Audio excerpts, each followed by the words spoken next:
इन्होंने दिलचस्पी नहीं दिखाई और खत्म करने का कोई प्रयास नहीं, बाकी इसको दुधारू गाय बना लिया है।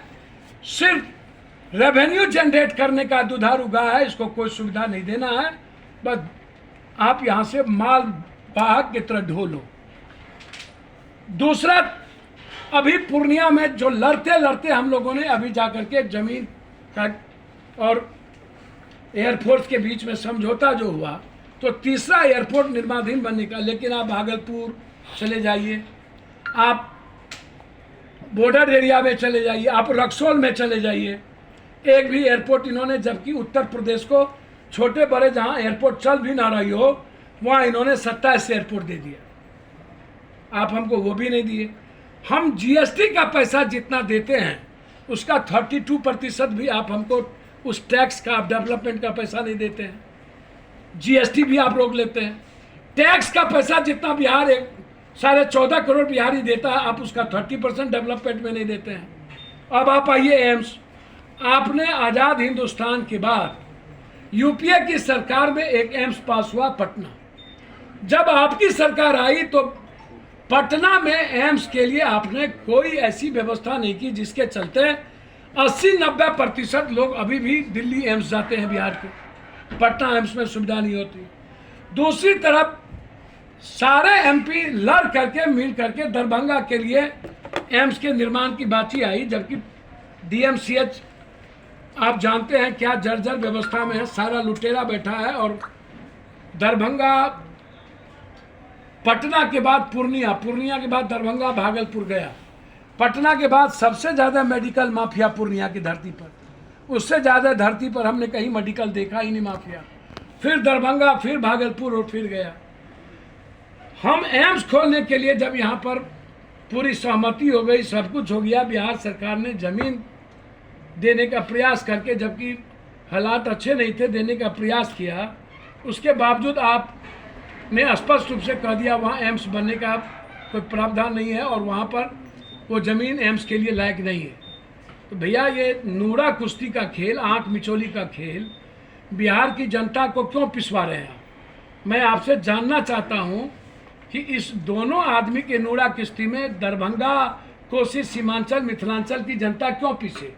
हमको जो मेडिकल कॉलेज अभी तक बिहार में बनी है उसको भी सुविधा युक्त आपने नहीं किया। एम्स आप यहाँ दे देंगे। मुझको लगता है कि यह एम्स यहाँ से किसी कीमत पर दरभंगा से ना जाए। ये लोग इस नूरा कुश्ती के खेल में जो दूसरा एम्स बिहार में दरभंगा के रूप में लाया गया था, मुझको लगता है कि ये कहीं यहाँ से बाहर ना चला जाए।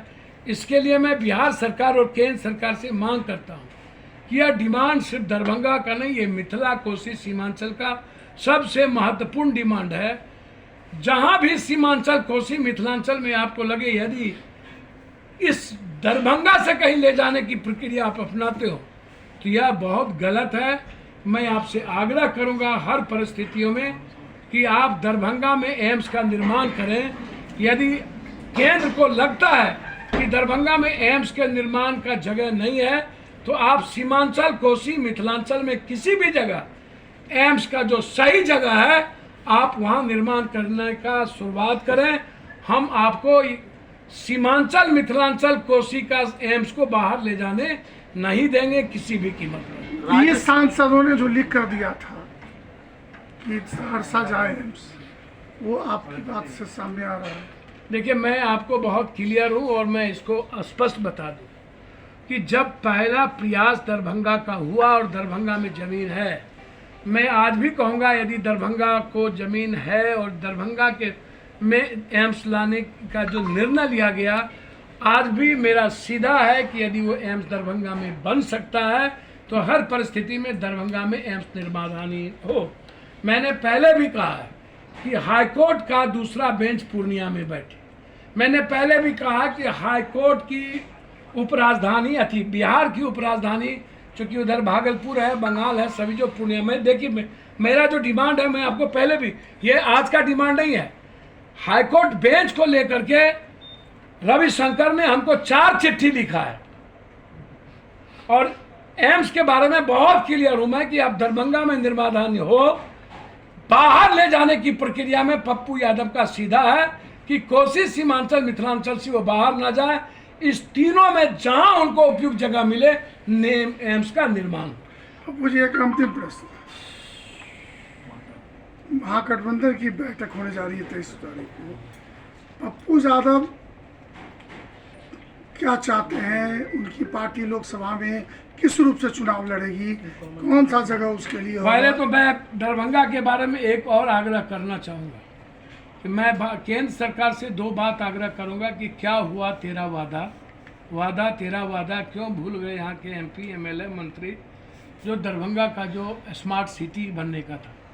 और दरभंगा में जो सबसे बड़ी समस्या जो आज के डेट में ओवरब्रिज है, मैं जानना चाहूँगा कि दरभंगा के ओवरब्रिज का क्या हुआ, अन्यथा पप्पू यादव को एक दिन ओवरब्रिज को लेकर के भूख हड़ताल पर बैठना पड़े। और उस वक्त था स्मार्ट सिटी में भागलपुर के साथ, पटना के साथ, गया, मुजफ्फरपुर और दरभंगा का भी नाम था। तो उसमें दरभंगा को भैया सेकेंड में दरभंगा का नाम आया गया था भैया। तो मैं दरभंगा, तो आज तो एयरपोर्ट खुला तो दरभंगा को स्मार्ट सिटी में लेना चाहिए ना। और जो सबसे बड़ा दरभंगा की आज के डेट में समस्या है वो शहर का कंप्लीट रूप से कोलैप्स है, आम आदमी की जीवन खत्म है। तो सबसे बड़ा समस्या क्या है? सबसे बड़ा समस्या ओवरब्रिज। ओवरब्रिज को लेकर के लगातार बात चल रही है ना। तो दरभंगा को ओवरब्रिज पे क्या परेशानी है, जबकि दरभंगा स्टेशन सबसे अच्छा रेवेन्यू देती है। तो हम ये दरभंगा को लेकर के मेरी गहरी चिंता उसको लेकर के भी है, एम्स को लेकर के भी है, और दरभंगा स्मार्ट सिटी को लेकर के भी है।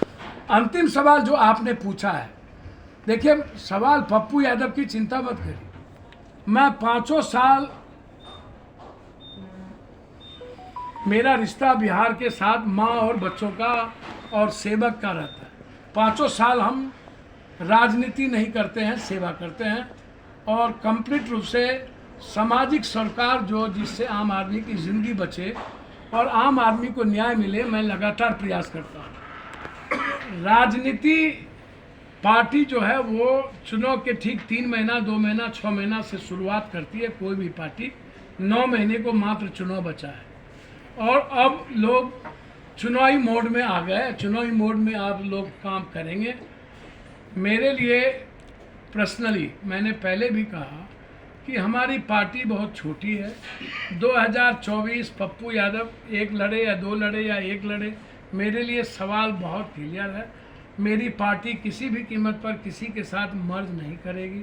मेरी पार्टी गठबंधन के हिस्सा चाहती है। मैं लगातार जब भी अभी नालंदा से लेकर के जहाँ भी दंगा हुआ, पप्पू यादव वहाँ सबसे पहले पहुँचे। जब बेटी बचाओ बेटी पढ़ाओ के सवाल पर लड़ाई हुई तो पहला लड़ाई शुरुआत दिल्ली से पप्पू यादव गए, जबकि कोई राजनीतिक व्यक्ति हिस्सा नहीं था। तो मेरा बहुत क्लियर है इस मामले में, विपक्ष पर जब जब हमला हुए हैं और देश के मामले में जब भी कोई सवाल खड़ा करने की बारी आई है, तो कांग्रेस के साथ विपक्ष के रूप में पप्पू यादव हमेशा से नफरत की राजनीति और देश को कमज़ोर करने वालों के खिलाफ सबसे ज़्यादा ट्विटर पर और सबसे ज़्यादा आवाज़ दिया है। मैं महागठबंधन और विपक्ष के सबसे बड़ी भूमिका में, विपक्ष की भूमिका में बिहार में 5 साल रहा हूँ। लोग अलग अलग रहे, कभी वो एनडीए में थे, कभी वो कहीं थे, लेकिन पप्पू यादव लगातार 5 साल लोकसभा और विधानसभा चुनाव हारने के बावजूद भी मैं विपक्ष की भूमिका निभाया हूँ। आज भी मैं चाहूँ